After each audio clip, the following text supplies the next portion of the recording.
Grabing baliti ito, oh. Napakalaki. Oh.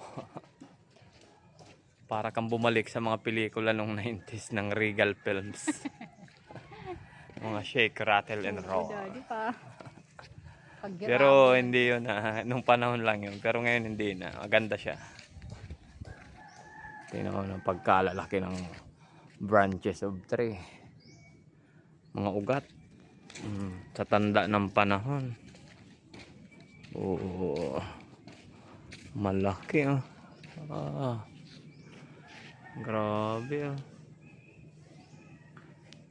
Super tanda ng ano. Mother, baliti tree. Taas, oh.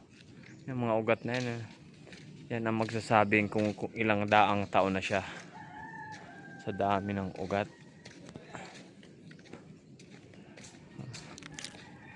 Parang inaayos din dito ng barangay para sa magandang view.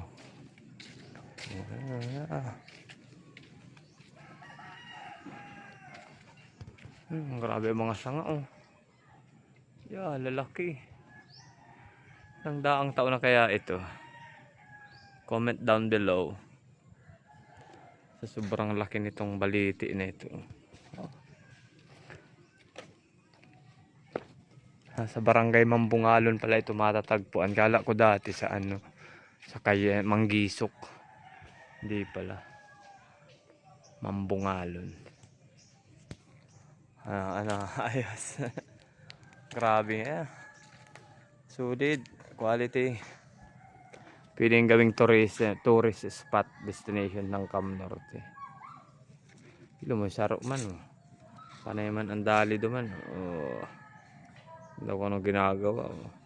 Natakot da siya kasubag, oh. Takot daw siya.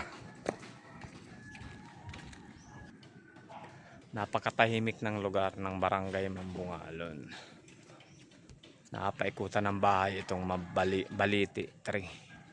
Old and largest baliti tree in the Camarines Norte. O kahit sa Bicol region siguro. Or maging sa Pilipinas siguro. Napakalaki. Super.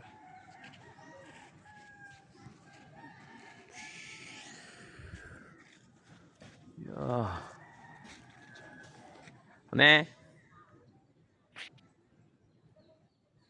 Ano ka dyan?